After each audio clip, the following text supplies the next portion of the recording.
ಇರ್ಲಿಲ್ಲ ನಮ್ಮ ತೋಟ ಅವಾಗ ಫುಲ್ ಹಳದಿಯಾಗಿ ಗಿಡ ಎಲ್ಲ ಏನು ಇಂಪ್ರೂವ್ಮೆಂಟೇ ಇದ್ದಿಲ್ಲ, ಒಂಥರ ಸೀರ್ಕಲ್ ತರ ಆ ತರ ಇತ್ತು ತೋಟ.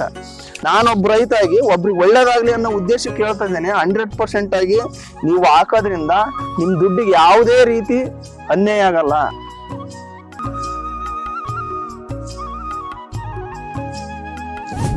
ಹೊನ್ನಾಳಿ ತಾಲೂಕು ಮುಕ್ತಿನಹಳ್ಳಿ ಗ್ರಾಮದ ವಾಸಿ ನಾನು.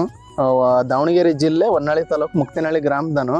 ನಾನು ಒಂದು ಔಷಧಿ ಮಾರ್ಸ್ ಕೇರ್ ಕಂಪ್ನಿದ ಔಷಧಿನ ನಮ್ಮೂರಲ್ಲಿ ಅಲ್ಲೇ ಆಲ್ರೆಡಿ ಬಳಸ್ತಾ ಇದ್ರು ಭತ್ತಕ್ಕೆ, ತೋಟಗಳಿಗೆ ಎಲ್ಲ. ನಾನು ಅವರು ಅಲ್ಲೇ ಕೆಲಸ ಮಾಡೋ ಬಸವರಾಜಪ್ಪನವ್ರ ಹತ್ರ ಬಂದು ಅವ್ರು ಒಂದ್ಸರಿ ಹೇಳಿದ್ರು ನನಗೆ, ಈ ಥರ ಔಷಧಿ ಐತಿ, 1 ಎಕರೆಗೆ ಬಳಸು, 1 ಎಕರೆಗೆ ಬಳಸಿ ನೀನು ಅದು ರಿಸಲ್ಟ್ ಬಂದರೆ ಮತ್ತೆ ನಿನ್ನ ಉಳಿದ ತೋಟಕ್ಕೆ ಹಾಕಂತೆ ಅಂತಂದು ಹೇಳಿದ್ರು ಅವರು. ನಾನು ನಂಬಲಿಲ್ಲ. ಇದೆಯಾ ಈಗ ಎಲ್ಲ ಕಂಪ್ನಿ ಥರ ಇವರು ಹೇಳ್ತಾರೆ ಸೇಲ್ ಆಗೋಕ್ಕೆ, ಹಂಗಾಗಿ ಇವರು ಹೇಳ್ತಾ ಇದ್ದಾರೆ ಅಂತ ನಂಬಿ 6 ತಿಂಗಳು ನಾನೇನು ಯೂಸ್ ಮಾಡಲಿಲ್ಲ. ತೋಟ ಪೂರ್ತಿ ಅಲ್ಲೇ ಹೋಗೋ ಸ್ಟೇಜಿಗೆ ಇನ್ನೇನು ಎಲ್ಲ ಕಂದು ಜಿಗಿ ರೋಗ ಬಂದು ಈ ಥರ ತೋಟ ಗರಿ ಎಲ್ಲ ಹಳದಿ ಕಲರ್ ಆಗಿ ಇನ್ನೇನು ತೋಟ ಎಲ್ಲ ಹೋಗೋ ಸ್ಟೇಜಿಗೆ ಬಂದಿತ್ತು. ಸ್ಪ್ರೇ ಮಾಡಿದಂಗೆ ಗಿಡ ಮತ್ತು ಕಲರ್ ಎಲ್ಲ ಇದಾಗಿ ಹೋಗೋದು. ಹಂಗಾಗಿ ನಾನು ನೋಡೋಣ, ಯಾಕೆ ಭಾರಿ ಹೇಳ್ತಾರೆ, ಯೂಸ್ ಮಾಡೋದೇ ನಿಜ, ಒಂದ್ಸರಿ ಯೂಸ್ ಮಾಡಿಬಿಡೋಣ ಹಾಕೋಣ ಅಂತಂದೇಳಿ ಅವ್ರನ್ನ ಅವ್ರ ಆಫೀಸರ್ ಕರೆಸ್ರಿ ನಿಮ್ಮ ಕಂಪ್ನಿಯರ ಅಂತಂದು ಹೇಳಿದೆ. ಅವರು ಫೀಲ್ಡಿಗೆ ಬಂದು ಎಲ್ಲ ನೋಡ್ಕೊಂಡು ಹೋದ್ರು. ಅವ್ರು ನೋಡ್ಕೊಂಡು ಹೋದಾಗ ತೋಟ ಈ ಥರ ಇರಲಿಲ್ಲ ನಮ್ಮ ತೋಟ ಅವಾಗ ಫುಲ್ ಹಳದಿಯಾಗಿ ಗಿಡ ಎಲ್ಲ ಏನು ಇಂಪ್ರೂವ್ಮೆಂಟೇ ಇದ್ದಿಲ್ಲ, ಒಂಥರ ಸೀರ್ಕಲ್ ತರ ಆ ಥರ ಇತ್ತು ತೋಟ. ಹೆಂಗಾರ ಇಲ್ಲಿ ನೋಡೋಣ ಹಾಕ್ತೀನಿ ಸರ್ ಅಂತಂದು ಹೇಳಿದ ಮೇಲೆ ಅವರು ಈ ಥರ ಯೂಸ್ ಮಾಡಪ್ಪ, 600 ಲೀಟ್ರ್ ನೀರಿಗೆ ಈ ಒಂದು ಕಿಟ್ಟನ್ನು ಹಾಕಿ ಕಲಸ್ಕೊಂಬಿಟ್ಟು 3 ಡ್ರಮ್ಗಳಿಗೆ 600 ಲೀಟ್ರ್ ನೀರನ್ನ ಒಂದೊಂದು ಗಿಡಕ್ಕೆ 1 ಲೀಟ್ರ್ ಹಾಕ್ರಿ ಅಂತಂದು ಹೇಳಿದರು. ಅದೇ ಥರ ನಾನು ಹಸಿ ಇದ್ದಾಗ ಗಿಡಕ್ಕೆ ಅವ್ರನ್ನ ಕರೆ ಕಳಿಸಿ ಎಲ್ಲ ಫೀಲ್ಡ್ ನೋಡ್ಕೊಂಡು ಹೋದ್ಮೇಲೆ ನಮಗೆ ಮೆಡಿಸನ್ ಕಳಿಸಿದ್ರು ಅವರು.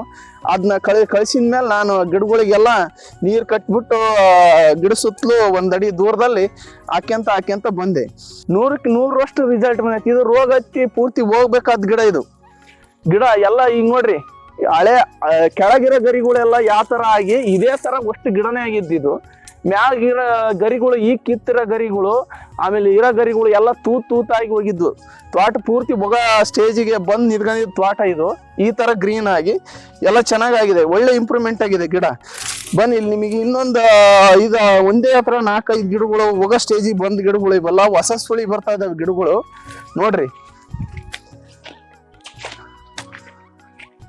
ಈ ಥರ ಸುಳಿ ಎಲ್ಲ ಇದು ಹೋಗಿ ಗಿಡ ಏನಿದ್ದಿಲ್ಲ ಸರ್, ಅದು ಎಲ್ಲ ಪೂರ್ತಿ ಹೋಗಕ್ಕೆ ಬಂದು ಗಿಡ ಇದು ತೆಗೆದು ಇನ್ನೇನು ಹಾಕ್ಬೇಕು ಅಂತ ಇದ್ದೆ ಸರ್. ನಾನು ಇನ್ನೊಂದು ವಾರ 10 ದಿವಸದಲ್ಲಿ ತೆಗೆದು ಹಾಕ್ಬೇಕು ಅಂತ ಇದ್ದೆ. ಈ ಗಿಡನೂ ಹೌದು, ಈ ಗಿಡನೂ ಪೂರ್ತಿ ಓದ್ ಗಿಡಗಳು ಇವೆಲ್ಲ ಹೊಸ ಸುಳಿ ಬಂದಿದೆ ನೋಡ್ರಿ.